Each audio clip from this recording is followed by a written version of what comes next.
Hi guys, it's Mike here. Down with our 4-part Fright Nights review for 2015. So in this review, I'm going to give you all the pros and cons, what happened on the night when I went. I went on the 20, what am I saying, the 26th of October, that's when I'm going again. I went on the 9th of October, which was opening night. So yeah, it's very interesting because it's the day after the annual pass. So yeah, I got to see what it was like on there. Very opening day for all the customers and not just annual pass members. So let's get straight into it, what I thought of the night. Got there, very simple. My friend drove me, which was really good. Gets us there fast. So when we got there, it wasn't too busy queuing into the park. So there wasn't too many people. So we thought it was going to be quite a quiet, too busy-ish day because it's Fright Nights. So first of all, on the day, it started off very quiet. We got on tons and tons of rides. By 2 o'clock we would have done everything in the park that we needed to do. The Fright Nights attractions don't start till 3 p.m, which is the mazes and everything. So we'll get onto that now. As saying, we did get onto everything before 3 p.m, which was a massive bonus for a Fright Nights night. You don't usually get to do that, which was really good. We enjoyed all the rides at that point in the light. So we'll go on to the pros now of Fright Nights 2015. Here they are. So you get 12 hours of rides in the dark. So you get to ride all the roller coasters in the dark. They keep them all open, such as Saw the Ride, Colossus, Stealth, Swarm, you name it. There was only 2 rides that went open, and I'm pretty sure they were water rides on the day, so they kept those closed. I don't think anyone wants to really go on water rides in the actual cold, but I've done it before and it is a good laugh to be fair, so I'm not going to comment on that. Okay, so the second pro has to be theming of the night and the mazes. So let's get on with it. There's 6 mazes there, you sure? There's My Bloody Valentine, there's Cabin in the Woods, there's the Blair Witch, the Big Top. Trying to think what the other one was now. I can't get it off the top of my head. But there's also Containment, which is a paid attraction. And that's the second great attraction, so that's actually paid for, which has Katie Horror Hopkins inside in a mask, which is hilarious.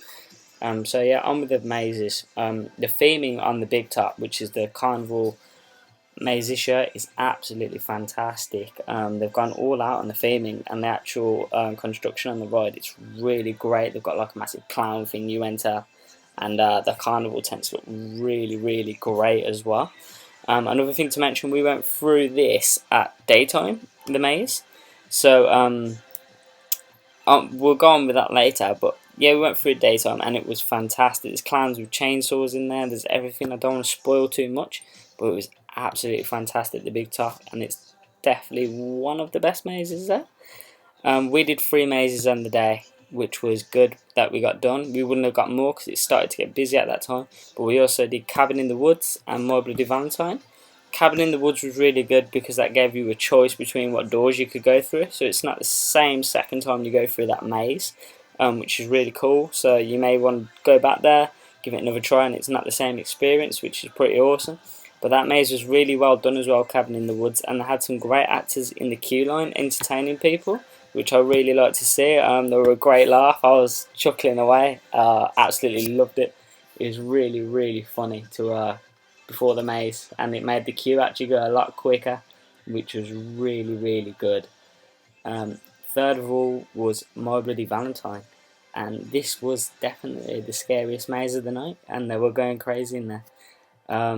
Yeah, there's a guy at the end of it, and he's just absolutely insane. Wait till you see it. The actors were all on point in these mazes and didn't stop really. They were behind your back, they were everywhere, and it was just awesome. It was just quite scary, to be fair. It's really good. So that's another pro. Another pro I'd like to mention is around the park there is a whole lot more actors than there were last year when I went, and this is really good. They had like some carnival actors, like some clown guys and stuff and girls. It's really good. Good laugh as well as scares in there. I was laughing at them was picking on me because that was really funny for me, and my mates were just laughing at me, which was hilarious. That was really good to have more people around the park out for a scare. I mean, it shows the attention they've gone into this time more than last year, so that's a big bonus. And we're going to go on to the cons of the night now. There's not too many. One would be fast track priority. Too many people going through with fast track more than the actual normal general queue, which was quite strange. As people do find fast passes, they're expensive. Fair enough, let them through, but try keep the balance between the general and the fast track queue. Do not let fast track go overboard and not let the general queue move.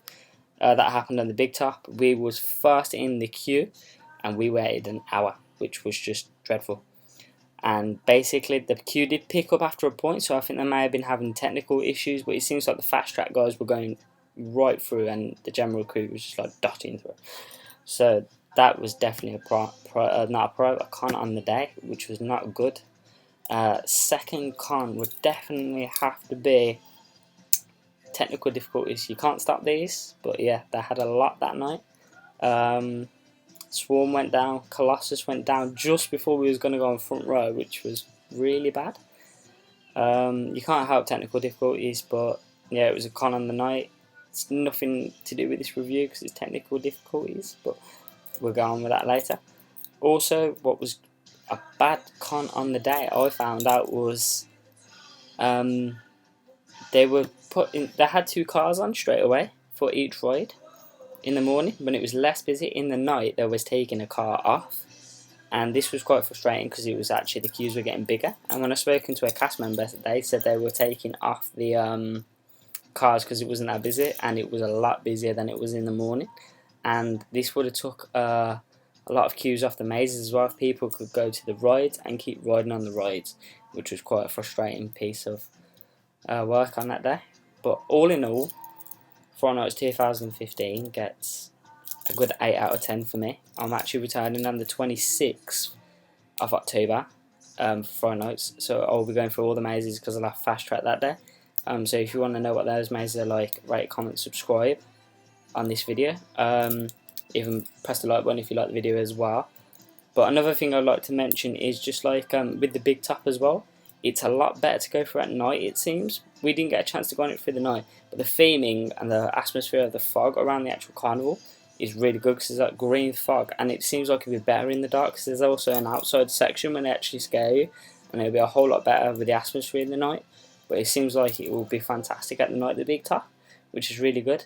I'm also going to Scarefest for Alton Towers next Tuesday, so if you want to know what that is like, subscribe here, and the videos will also be up very, very soon.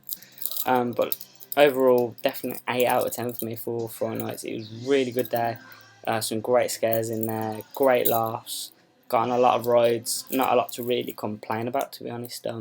Looking forward to going back on the 26th, and if you like this video, you know what to do. Thank you for watching.